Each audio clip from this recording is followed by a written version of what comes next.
लड़ाई में है, लेकिन कि लड़ाई में भी नहीं है आप। बीजेपी कह रही है हम सिंगल लार्जेस्ट है, बीजेपी जेडीयू, आरजेडी कह रही है तुम गलत बोल रहे हो, हमारा वोट है, जन स्वराज कह रही है दोनों गलत है, सब मेरा है। आप तो है ही नहीं ना 3 में ना 13 में। मैं वही कह रही त्रिपाठी जी, लड़ाई में ना होते तो हमको मिटाने के लिए लोग प्रयास न कर रहे होते। पहली चीज जान सोनाली लीजिए। जी आ रहा हूं वापस, और 2 मिनट का समय दीजिएगा, उसके बाद भले आपको जो 45 सेकंड दे रहा हूं सर। क्या ओपनिंग अवधेश कुमार जी बोल रहे थे हाँ। एलजेपी का 5% वोट हमको मिल जाएगा बीजेपी को। अवधेश जी एलजेपी 2021 में बढ़ गई है पशुपति पारस और उसके बीच में, तो वोट भी तो बटेगा ना आपका। कि आपको लगता है कि सारा वोट चला आया है पासवान जी के पास। इस बार इस चरण का मगध, शाहाबाद और सीमांचल डिसाइड करेगा। सीमांचल वो एरिया है जिसमें ओवैसी आपके हैं, वो आपको फायदा दिलाने की कोशिश कर सकते हैं। लेकिन जिस तरह से वोटिंग परसेंटेज बढ़ रहा है और लोग व्यथित हैं, ये तय जिस दिन अररिया में मोदी सभा कर रहे थे, एक दिन पहले पुल गिर गया 6 करोड़ का, उसके पहले फार्मिंग, इसमें पहले पुल गिरा था 6 करोड़ का, दूसरी जो पसंता पुल 1100 एकड़ भूमि अवाप्त करके, बीच में मत बोलिए, कोल इंडिया का प्रोजेक्ट था।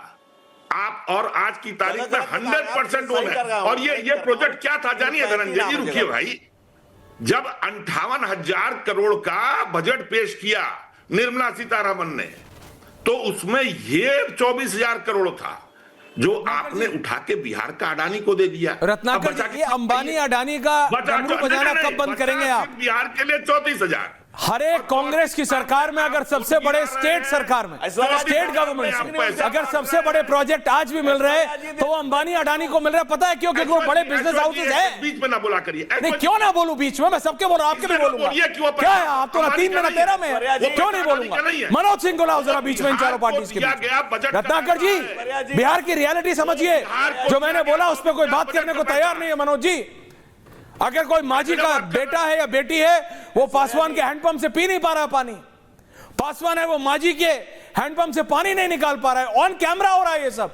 और यहां पे बात हो रही है हजारों करोड़ का, हम ये कर देंगे, हम वो कर देंगे। लारिफ साहब आ रहा हूं।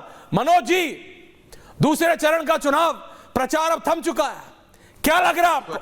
चारों पार्टियों को सुना आपने। भारतीय राजनीति की जातियां जो है वो आत्मा में बसती है और विदाउट आत्मा का आप पोल नहीं कर सकते हैं।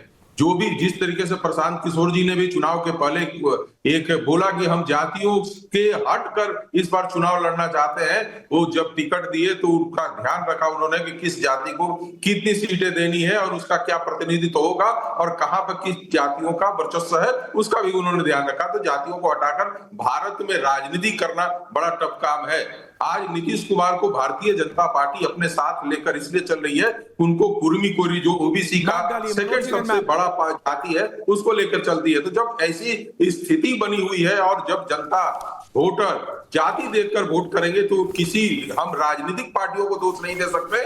हम हमेशा यही कर सकते हैं कि जब आप उस हिसाब से पोल करते हैं तो उसी हिसाब से आपको रिवर्स भी मिलेगा। मनोज जी, ये दूसरा चरण 122 सीटें, जरा मैप देखिए। ये पूरा ये इस बार इलेक्शन कमीशन ने भी ऐसा करा है, सेंट्रल बिहार फर्स्ट फेज में और तीनों तरफ की बाउंड्री एक दूसरे फेज में। ये 122 सीटें हैं। इन 122 सीटों में आपको किसका बोलबाला लगता है ज्यादा? मैं सीट वाइज नहीं पूछ रहा हूं, नंबर नहीं पूछ रहा हूं, देखिए, क्योंकि मेरे पास जो सीट है उसमें से किशनगंज की 4, कटिहार की 7, अररिया की 6, पूर्णिया की 7 सीटों पे 38, 42, 43 और 68% मुस्लिम फैक्टर। जो सीमांचल का फैक्टर है ये कितना स्ट्रांग है, ये कितना आरजेडी के फेवर में? 24 सीटों में से कितनी है आरजेडी के पास? देखिए, सीमांचल का स्थिति ऐसा है ऐश्वर्या जी कि भारतीय जनता पार्टी अपने कार्यकर्ताओं से सबसे ज्यादा उम्मीद लगा के जिसके ऊपर बैठी है वो AIMIA के ओवैसी हैं।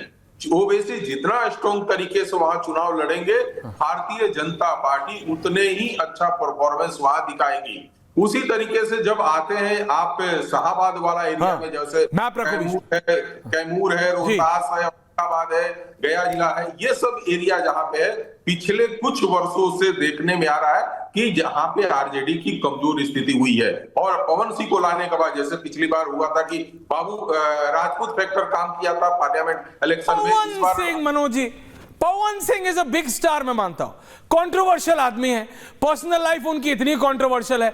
अब बिहार के व्यक्ति रील में पवन सिंह को देख सकता है, लेकिन अपने भविष्य को पवन सिंह को डिसाइड करने देगा क्या? नहीं, अब ये ऐश्वर्या जी बड़ा दुख बात है। जैसे क्या है कि आप रत्नाकर जी बैठे हुए हैं, रत्नाकर जी मेरे को लगता है कि मुझे वो आलोचना करके राहुल गांधी को जिता सकते हैं, तो पवन सिंह को देखकर क्यों लोगों बिहार की जनता को आएगी? आप भी घुमा फिरा के रत्नाकर त्रिपाठी को पकड़ ही लेते हैं। नहीं है रत्नाकर त्रिपाठी वर्सेस मनोज सिंह। नहीं अवधेश जी आ रहा हूं, तिवारी को बता रहा हूं कि जो समय वो लगाते हैं मेरे ऊपर, वो समय राहुल गांधी के उन विचारों को लेकर। अवधेश जी को लाइए, ऋषि मिश्रा, रोहित, ये 5 लोगों ने। तो मेरा ये कहना है कि ये बनारस के रहने वाले हैं और बगल का जिला कैमूर है, वहां पर जाकर पता लगे कि स्थितियां किस तरीके से बदली हैं। कांग्रेस ग्राउंड पे लड़ती नहीं ना, क्योंकि राहुल गांधी इस बिजी। भैया लारेब क्यों इतने जोश में है? क्योंकि कम से कम तेजस्वी यादव ग्राउंड पे तो है। रत्नाकर त्रिपाठी, मैं बोलूं, क्विक काउंटर, बोलिए। सीमांचल में कांग्रेस। मनोज जी, आपको ऐसा क्यों लगता है? जब आप राजनीतिक भाषा बोलेंगे तो मैं आप पे बोलूंगा। आप मुझे बताइए, अभी आपने ऐश्वर्या जी से कहा कि सीमांचल में ओवैसी कितना अच्छा लड़ेंगे, उस पर बीजेपी का भविष्य है। इसका मतलब आपने सीमांचल में ओवैसी कैसा, प्लीज एक मिनट रुकिए, आपने अभी तक कैलकुलेट नहीं किया। ऑन एयर बोल रहा हूं, स्टैटिस्टिक का छात्र हूं, आप मुझसे अधिक पढ़े होंगे, लेकिन आपने अभी सीमांचल में ओवैसी कैसे लड़ेंगे ये कैलकुलेट नहीं किया है। फिर आप आ जाएंगे लेकर के डाटा मैट्राइज का, तो अगर तब मैं आप पे बोलूंगा डाटा पे, तो पर्सनल क्यों बोलते हैं फिर आप? जब आप डाटा कैलकुलेशन न करके पॉलिटिकल एनालिसिस करने लगेंगे तो मैं इस बात को बोलूंगा, और इस बात को ऋषि मिश्रा अंडर ओके रत्नाकर जी, अवधेश जी, आपने सारी पॉलिटिकल पार्टीज को सुना। चुनाव जी आ रहा हूं, अवधेश दादा, इस चुनाव में सब कुछ पहले से ही तय है, और सब कुछ पहले से तय है मनोज दादा। I don't believe this, I don't accept this Manoj दादा। अवधेश जी, मनोज जी, हम लोग रत्नाकर जी के उसमें न फंसे, कुछ भी बोलेंगे तो हम लोगों पर टिप्पणी करेंगे ही वो, क्योंकि उनके पास कांग्रेस के पक्ष में कहने के लिए कुछ होता नहीं है, तो हम इन लोगों पर टिप्पणी करते हैं। सीमांचल में कांग्रेस सबसे ज्यादा 12 सीटों पर 24 में से लड़ रही है। अब देखिए 12 सीटों पर, सुनिए ना सर, सबसे ज्यादा सीमांचल में कांग्रेस लड़ रही है, आरजेडी 9 सीट पर लड़ रही है, और 2 सीट पर वीआईपी लड़ रही है, 1 सीट पर सीपीआईएम लड़ रही है। तो कांग्रेस ने अपना स्टेक सीमांचल में ज्यादा लगाया, क्योंकि पिछली बार जो 7 सीटें थी उसमें से अकेले 4 सीट कांग्रेस जीती थी, तो इसलिए कांग्रेस ने वो दिया। इधर भी बीजेपी ज्यादा लड़ रही है, तो बीजेपी भी 12 सीट पर लड़ रही है इस बार।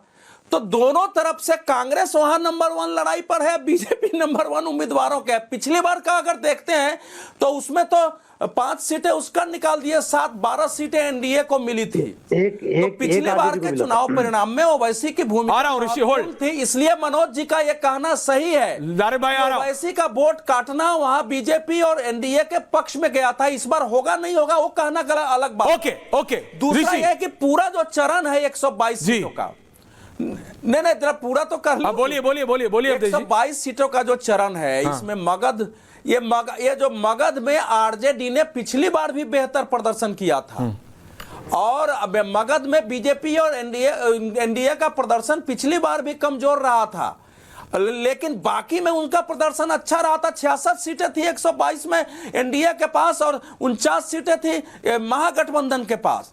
और जहां तक तो उसमें जो एनडीए की सीटें कम हुई, उसमें लोजपा की भूमिका थी, इसलिए मैं ये कह रहा हूं उसमें लोजप की भूमिका थी। मैं आपका पॉइंट समझा। ऋषि मिश्रा देखिए, सबसे पॉजिटिव चीज ये है नीतीश कुमार के लिए कि 2020 से अब तक जब नीतीश कुमार की सत्ता में हुई है, वोट परसेंटेज बढ़े हैं। 2005 से लेके 2020 तक के आप ट्रेंड को देख लीजिए, जब वोट परसेंटेज बढ़े हैं, नीतीश कुमार की वापसी हुई है। एक बात बिल्कुल सही है कि पिछले बार लोजपा ने नुकसान पहुंचाया था, लोजपा इस बार साथ है, तो कहीं ना कहीं मजबूती मिलेगी। लेकिन एक बात आपको ध्यान रखना होगा, अवधेश जी बहुत पढ़ते लिखते हैं, कैमूर और आसपास के क्षेत्रों में बीजेपी ने जो टिकट बांटा है, वह टिकट बिल्कुल सही नहीं है। ब्राह्मण और वैश्य को आपने दरकिनार कर दिया है।